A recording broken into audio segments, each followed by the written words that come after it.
Hello, everybody, and welcome back to another episode of Pointless Top 10, a show where we make top 10 lists of the pointless things. Why are we flying by as pointless statue in Booty Bay? Because inside pointless things are treasure.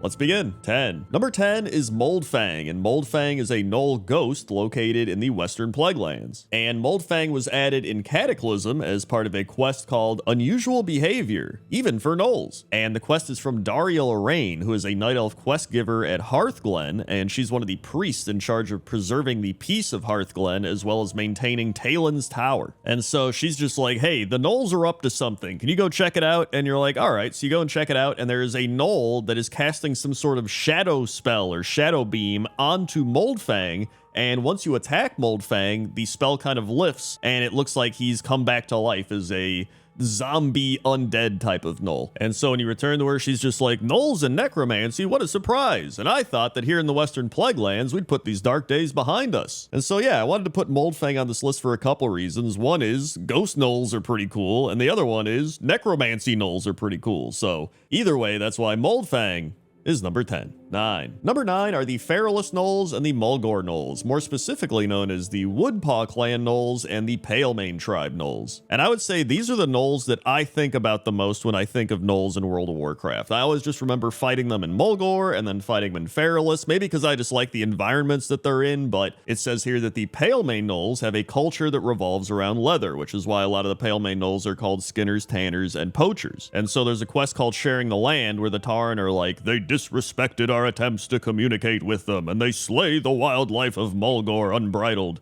Words are no longer the answer. Meanwhile, in Feralus, the Woodpaw Gnolls are just doing coordinated attacks, they're stealing stuff, and so they're just like, hey, you should go kill some of those Woodpaw Alphas, causing chaos in their ranks and sending a message that the Horde can and would destroy them. Also, I thought this would be a good time to bring up the fact that while I love the new Gnoll models, I actually think they're pretty cool, there's just something about those old Gnoll models that are really funny and goofy, and they have that old Warcraft charm to them, you know what I mean? So either way, that's why the Woodpaw and the Palemane Gnolls are number 9. 8. Number 8 is Captain Ripflesh, and Captain Ripflesh is the leader of an all-Gnoll mercenary group, the Blackmane Mercenaries. And so Captain Ripflesh and his men were hired by the Zandalar tribe in their assault on the Zouchin Strand. I think that's how you say that. And so Sage Lau, who is a healer near the Strand's village, wants you to go and kill Captain Ripflesh and 6 of the Blackmane Mercenaries. And so the quest called Justice says, after the mercenaries robbed us, most left, but one of them,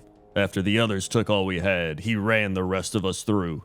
For sport, get justice for the fallen. Perhaps news of their death will raise my spirits enough to go on. You'll find them just west of here. And so yeah, that's pretty messed up. Captain Ripflesh and his men are just killing people for fun out here. Although I guess that explains why his name is Captain Ripflesh. And I think this actually shows how violent the Gnolls actually are. Like, you see the Gnolls and you're like, they're like these goofy hyena guys, but they're actually pretty savage. Although I will say the concept of pirate Gnolls is pretty cool compared to just normal Gnolls. So that's why I put Captain Ripflesh at number 8. 7. Number 7 is Yowler and the Red Ridge Gnolls, which sounds like a band actually, but it says here that the Stormwind army was so busy dealing with the orcs that they didn't have the troops to protect the Red Ridge Mountains from local threats like the Gnolls, and so they pretty much want you to go and kill the Gnolls. Although I thought this was pretty crazy. So Guard Parker is one of the guards, and he says that there's been over 100 Gnolls called Yowler, and they've been killed over and over again. So it means that Yowler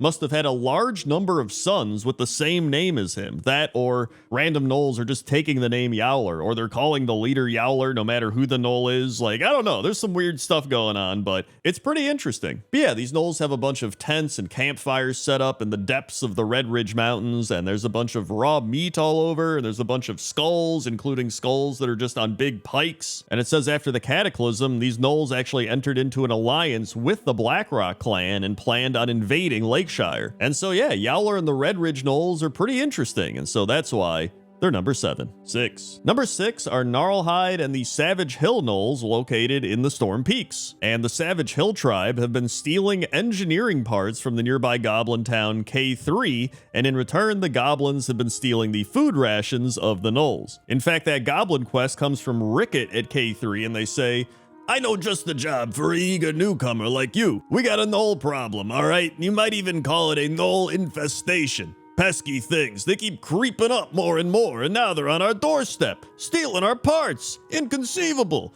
It all begins and ends with their uppity leader, Gnarlhide. I want you to see to that ends part. Go pay him a visit at his camp all the way to the west in the snow-blind hills. And when I say pay him a visit, that's a euphemism for kill him painfully, okay?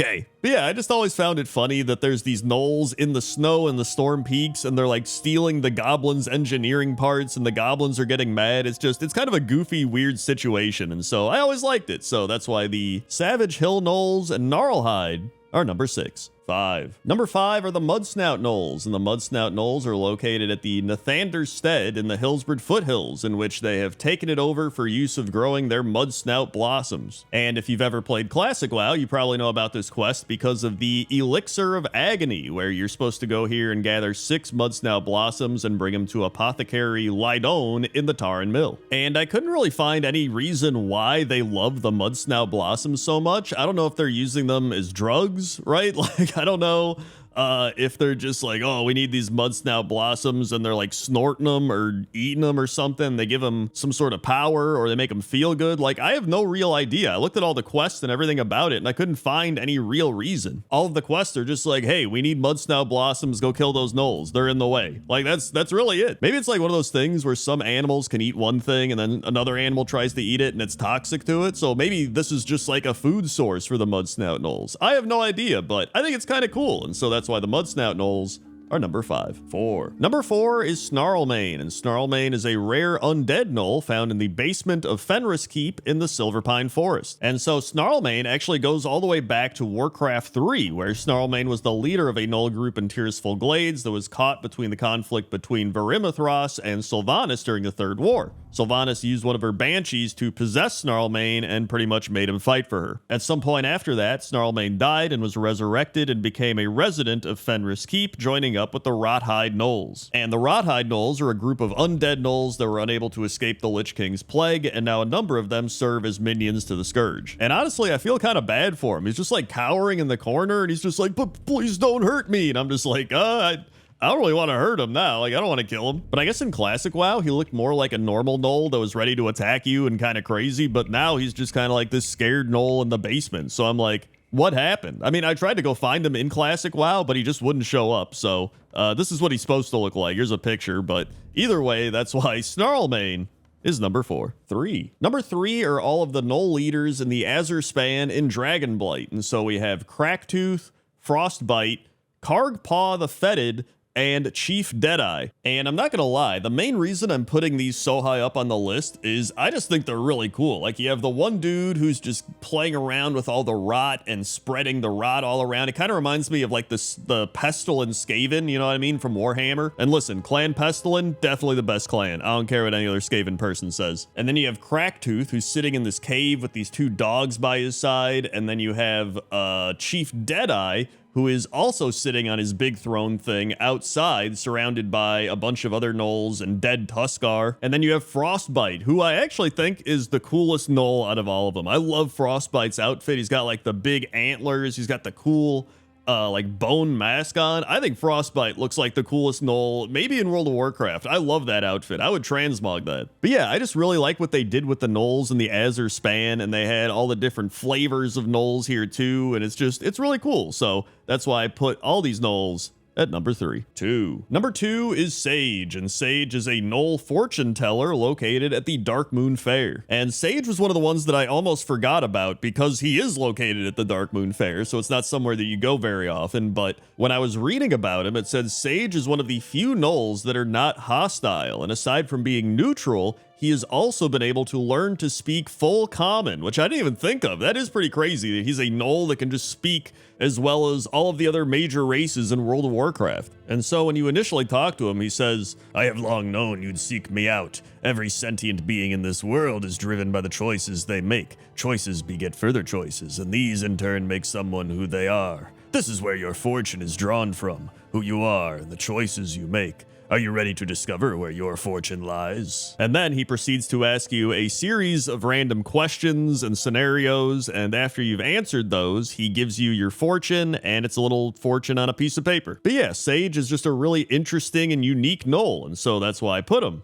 at number 2. 1. And number 1 is Hogger. And I feel like everybody saw this coming, right? Like, I had to put Hogger at number 1. He's just the most well-known, notorious Gnoll, and just one of the most well-known World of Warcraft villains in general. And so back in Classic WoW, you would just come across this wanted poster, and it would be like, hey, go kill Hogger. And you would go and do it. Well, or try to do it, because Hogger was one of the first, like, elite mobs that you would come across as a human player. And so I think that's why he got such a big reputation, right? But anyway, then they'd be like, hey, thanks for killing Hogger, good job. And that was it. But then in Cataclysm, they kind of played into the memes around Hogger, and they made Hogger Hill, which he's restricted to, and then rather than being killed, he is defeated and arrested and taken to the Stockade in Stormwind City, which you then later face him as a dungeon boss. But yeah, Hogger had to be number 1. He's the most well-known Gnoll in all of World of Warcraft. I mean, he even has that thing, the statistic tracker, where it tracks how many times you've actually died to Hogger. And so for all those reasons, I had to put him at number 1. And so that's why Hogger